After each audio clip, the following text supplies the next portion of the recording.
What's up, Taiwan? I'm Eric Gao with 10 minutes of news from here in Taiwan and around the world. Starting off in local news, rainfall in southern Taiwan hit a 30-year low in 2022. Southern Taiwan is already facing a drought, and that water shortage is now affecting supplies in the center and the west. Officials are coming up with measures to conserve water while Taiwan waits for spring rains. Bing Wang reports. This is the Liyutown Reservoir, located in the western county of Miaoli. It supplies water to much of the country's central regions. Taiwan is in the middle of a drought. Rainfall in southern Taiwan was at a 30-year low last year, and this lack of rain is also affecting water supplies in central Taiwan. The reservoir can hold almost 60 million metric tons of water. It's currently half full, but over 500,000 tons of water are still being used every day. Experts say central Taiwan would need to depend on rainfall this spring to replenish its reservoirs. 最近没有下雨，没有降雨的情形，除去大雨进来的水量，所以目前水位是持续下降中。 Because of the lack of rain, cities in Taiwan have already begun water-saving measures. That includes a 5% water reduction for the country's largest industrial users. Here in northern Taiwan, the water supply is more stable, but as you can see, it's sunny skies everywhere, and it hasn't rained in several weeks. For now, the government is confident it will be able to keep water supplies stable. 东部地区各个水库的蓄水，主要水库的蓄水率都在7成以上。那北部地区因为去年的这个降雨比较丰沛，水库的水量都还维持在蛮高的。 Water is being diverted from lakes into reservoirs in central Taiwan to try and head off a crisis before it begins. But with no rain forecast anytime soon, things are likely to get worse before they get better. Eason Chen and Bing Wang for TaiwanPlus. The Justice Ministry is working to ban what it calls abusive punishments for children. This includes both verbal and physical abuse. Taiwan's civil code allows parents to punish their children, quote, within the limit of necessity. But the Justice Ministry says it's time to bring Taiwan's laws in line with the UN Convention on the Rights of the Child. That treaty says no child should face degrading treatment. An amendment is in the works to limit punishments like standing and writing lines. It would also ban verbal insults entirely. Violators may face fines and even lose custody of the children in severe cases.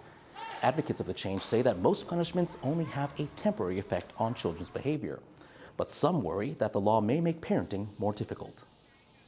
你如果拿掉惩戒权，就是代表他不能去适当更严格的管教或者有纪律的管教。小朋友很聪明的，他也会告诉你，你不能管我了啊，那你父母怎么办？ Fisheries in northern Taiwan are protesting the construction of a fossil fuel gas terminal off the country's coast.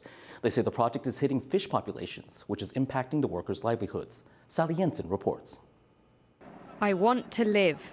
This was the message written on a banner unfurled by fishery workers in Taoyuan in the north of Taiwan on Wednesday.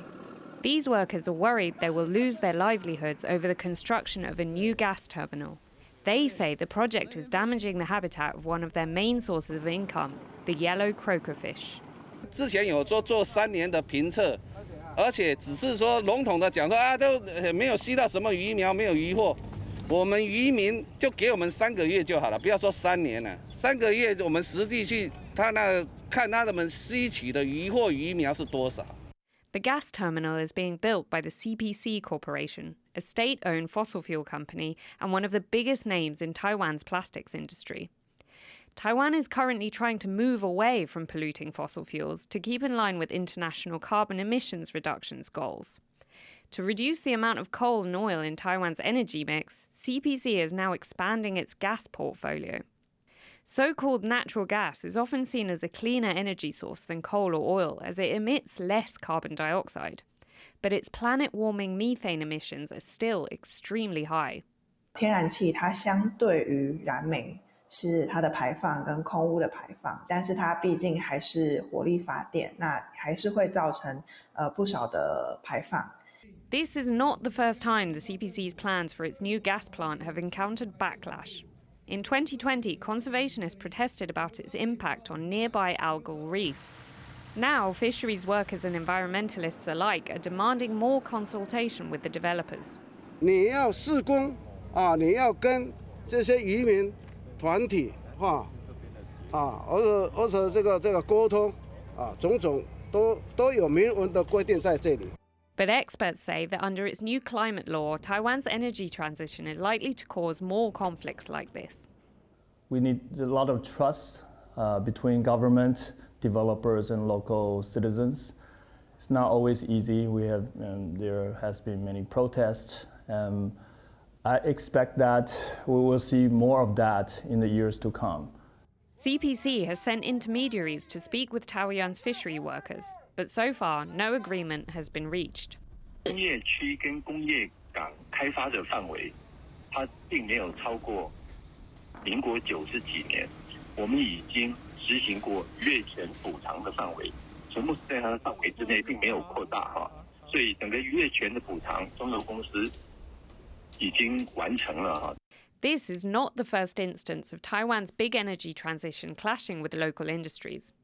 These fishery workers are just the latest in a growing number of people who worry that Taiwan's new gas terminals could be a major threat to their livelihoods. Andy Scher and Sally Jensen for TaiwanPlus. In regional news, dozens of people are feeling ill following a massive oil spill off the Philippines. An oil tanker that was carrying 800,000 liters of industrial fuel oil sank near the central island of Mindoro last week. Oil has been detected in more than 60 nearby fishing villages, leaving layers of black sludge. People living near the spill and cleanup workers have reported experiencing cramps, vomiting, and dizziness.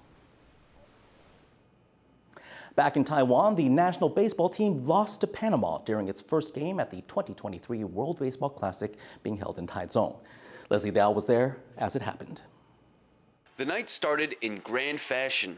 Vice President Lai Ching-te threw the ceremonial first pitch alongside Baseball Hall of Famer Mariano Rivera.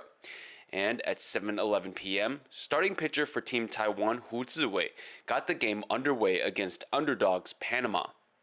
It was all downhill from there, though, for Taiwan. Panama bested the home team 12-5. Panama made only one more base hit than Taiwan, but Taiwan allowed 8 walks compared to Panama's 3, a difference that Taiwan head coach Lin Yueping agrees was key.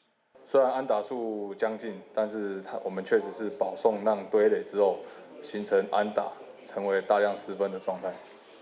Even after the surprise loss, Ling says he'll be sticking with the same guys next time out. 阵容应该不大会调整。 Panama struck fast and hard. It scored 5 runs in the 4th inning, 6 in the 6th inning, and 1 more in the 7th inning. That put Team Taiwan, which had only scored 2 runs by the end of the 6th inning, in a dangerous position. Taiwan went into the 7th inning at risk of succumbing to the competition's mercy rule. But just when it looked like Taiwan was about to meet a quick end, Wu Nianting hit the first home run of the 2023 World Baseball Classic. Wu's moment came in the bottom of the 7th inning, scoring 2 runs and sparing Taiwan. But the 2-run blast would not be enough to rally the players for a comeback. Well, it's not the outcome fans in Taiwan were hoping for, but it's only the first game. Team Taiwan can certainly bounce back and take the title of world's best baseball team. Patrick Sun and Leslie Liao at Taichung Intercontinental Baseball Stadium for TaiwanPlus. In international news, thousands of people in Georgia are protesting a controversial new bill that they say would limit press freedom. Protesters clashed with police in the Georgian capital of Tbilisi for a second day on Wednesday. Police fired tear gas and shot water cannons at the crowds, and dozens of people have been arrested.